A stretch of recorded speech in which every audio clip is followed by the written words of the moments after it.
Good morning.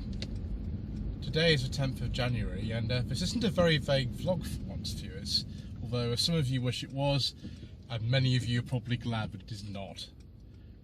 While I was doing some filming in the Greater London area over the weekend, I filmed actually 6 cars and 5 videos during that time. I was very aware that actually a lot of the journeys that I was doing would probably have been better on public transport. I know this is a car channel and many of you might not want to hear a statement like that, but because I had to drive from Wembley to Croydon due to the fact that there was a rail strike, it would have been considerably quicker because I was staying right by Wembley Central Station.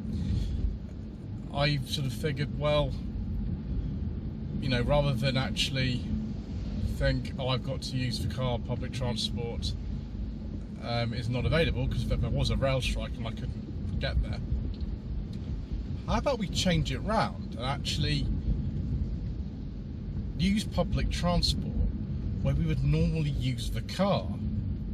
And there is a very specific thing I can do, because several times a week I travel to my mother's house, which is about 7 miles from here, and I do sort of various things. Sometimes it's shopping, sometimes I sort of have finances, stuff like that.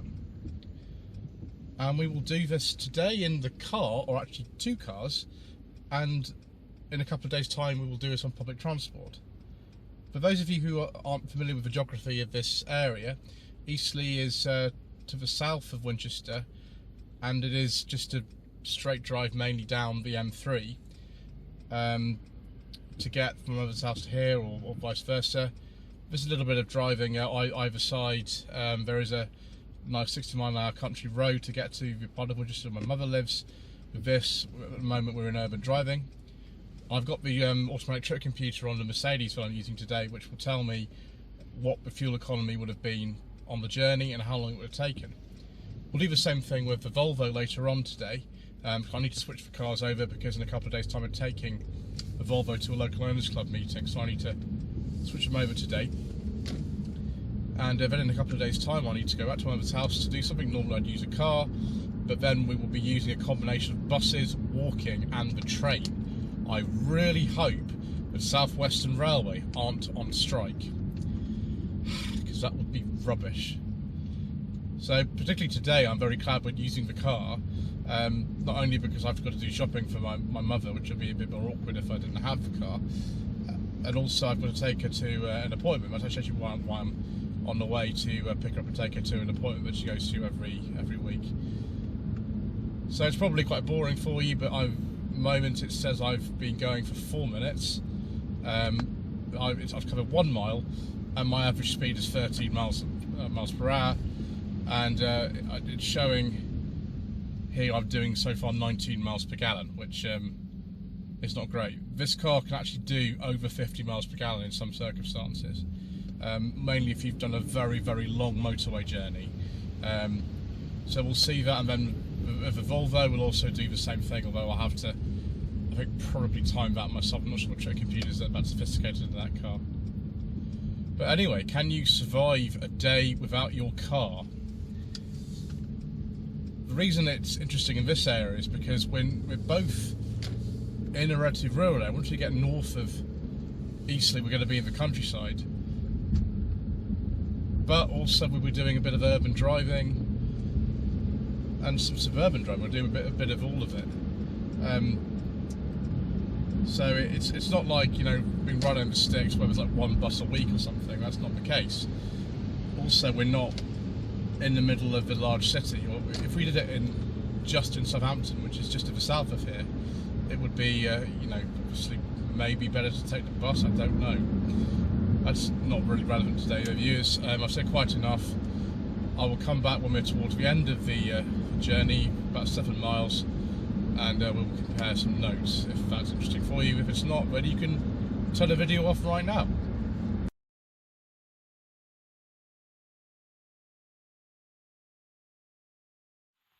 So viewers, I've arrived. The car actually says 8 miles rather than 7. Took 16 minutes, 32.1 miles per gallon.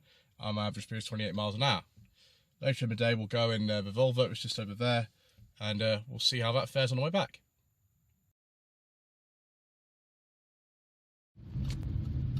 Right viewers, here we are in the Volvo.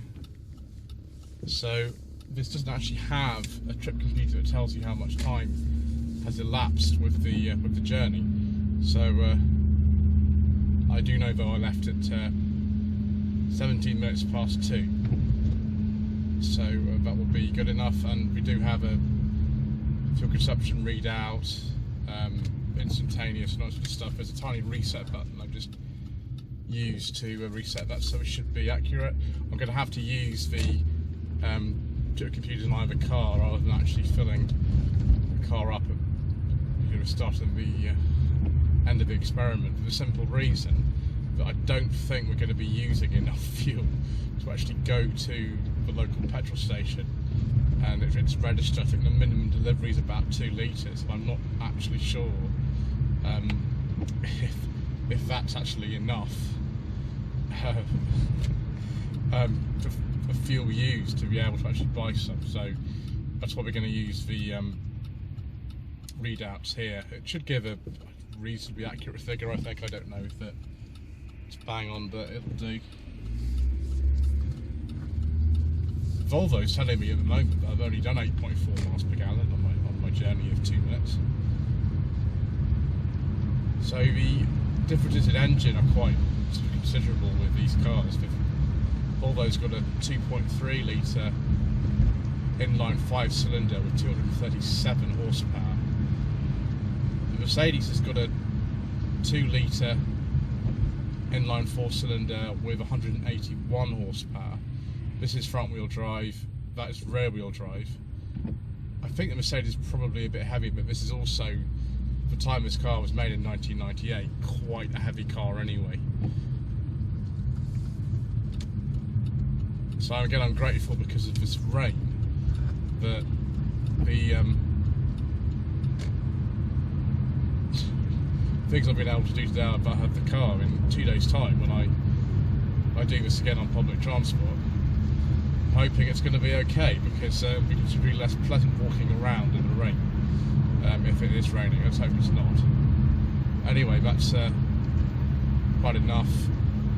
I'll come back when we're towards the end of the journey and we'll look at some figures. Lloyd Consulting stickers, t-shirts and mugs are available by clicking the link to the Google form in the video description below. So far this car's not doing very well in terms of fuel economy. It says 22.2 miles per gallon. We have covered on this journey about 5 miles so far, and it's taken about 8 minutes. One thing I will say, when we do a cost analysis, and we'll take a look at how much E10 is today. Now, you should normally run one of these cars on super unleaded. I didn't put that in last time because I couldn't find anywhere I was, so we are actually currently running this car on E10. You shouldn't really use 97 octane minimum fuel in this. Some people don't with T5 Volvos. They don't seem to have too many problems, but I'm going to go by the recommendations of what it says in the owner's manual and what Mr. Coleman, who services this car, tells me, and say that you should. But for the purposes of this experiment, we'll just assume that I'm using E10, whatever car I am. Take a look at today's price, and then also what we'll do is actually add up, so my lady wife has done this, the cost that would be to run a car over the course of a year, and sort of put that in to how much it costs to do this journey. We're going to use the Sanion that we have for that purpose, because it's a lot easier to work out how much that car's cost to run than it is anything else, because my mother still owns them for Mercedes and she pays for the maintenance on that still. And the Volvo we haven't had very long. The Rover, well, that doesn't work at the moment, so we'll use the Sanion just in case of things like tax and maintenance. But the fuel economy figures we'll use across will be from the Volvo and the Mercedes. I do hope that's all clear. It's probably not very interesting for any of you, but you know, this is experiment I'm doing because I want to do it myself rather than anyone else has asked me. So that's just the way that it goes. So we're back, viewers. The journey took just over 15 minutes. Average fuel consumption is 25.2 miles per gallon, and it's almost exactly 8 miles. The Mercedes credit, it's 8 miles from door to door, almost exactly. What I have to do now is just, before I took the same journey on public transport in a couple of days, just do some calculations and see if we can work out how much that actually cost. The price of petrol at the lowest petrol station to here is £1.50 a litre, which will make my calculations a lot easier.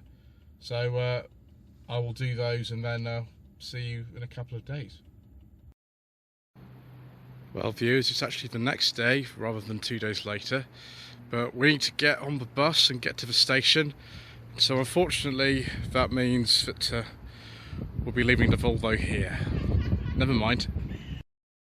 Okay, viewers, it's a bit noisy here, I'm afraid. So far I've been going about 10 minutes to bus arrived about a minute ago. It must be £2.20 to get to Southampton Airport Parkway station. Now I could walk there, it would save me a bit of money, but it would take about half an hour, so this is a fair bit quicker. This bus ride's only going to take maybe about 5 minutes. I could go to Eastleigh station as well, get a different bus, but the trains at Southampton Airport Parkway are a lot more frequent, and it's about the same amount of time to get there as it is to get to Eastleigh station, so we'll catch up once we've got there and bought another ticket. Here we are, viewers, at Southampton Airport Parkway station. If I'd been in the car, I would have actually arrived by now, so it took about 6 minutes or so. So the train is about 14 minutes or so. I suppose I better get myself a ticket. So that has cost me £4.50 for a return ticket. It's now 12:26, so I left at 12:07. Oh gosh, it's doing that funny thing where the refresh rate on the screen up there is completely different from what it is in real life. So the train is delayed to be here at 12:43, and it'll be about a 10-minute journey to Winchester Station where I'll get another bus. So my spend so far, viewers, is £6.70p. That's probably going to increase a little bit as we go on. Right, better go and find somewhere comfortable to sit. There we are, viewers. Unfortunately it started raining. The train is only 3 minutes late. It's not a very long journey to get to Winchester.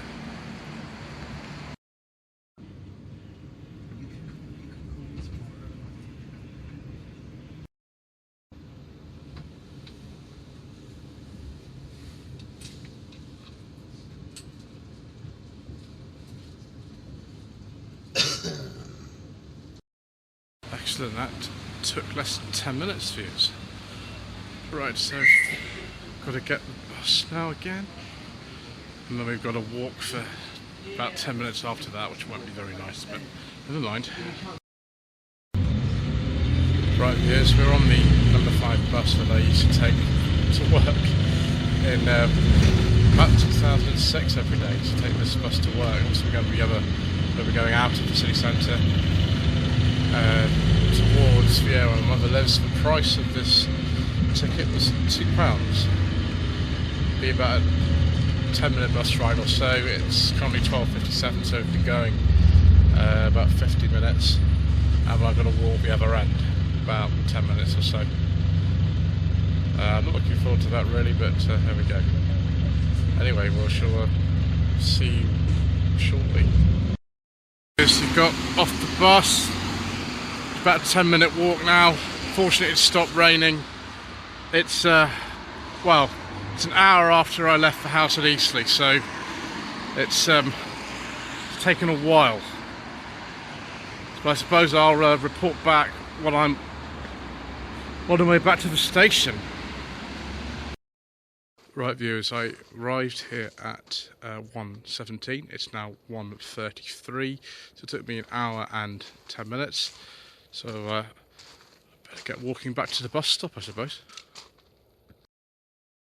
Right viewers, unfortunately I missed the bus that I thought was going to come, or I never saw it anyway. So I had to wait for the next one.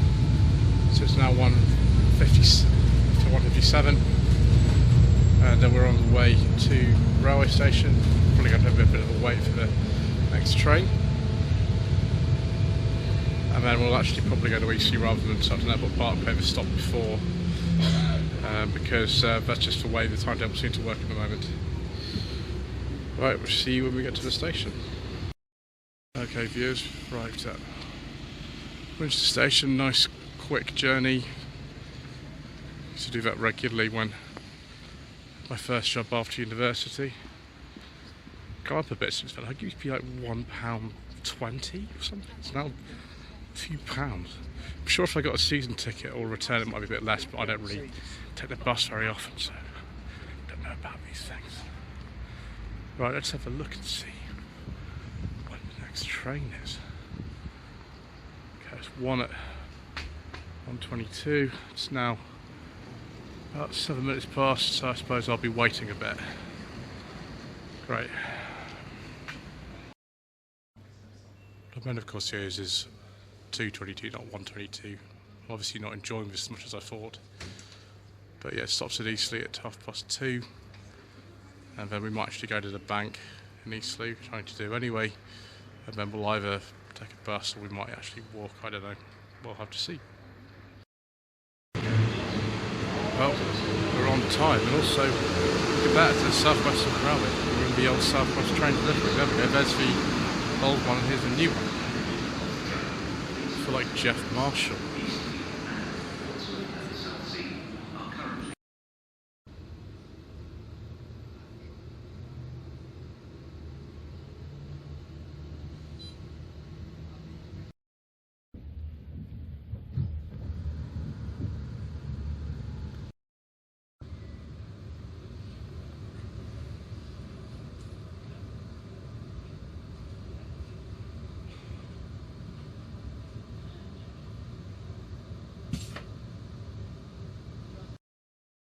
Look at that viewers, we were a minute early.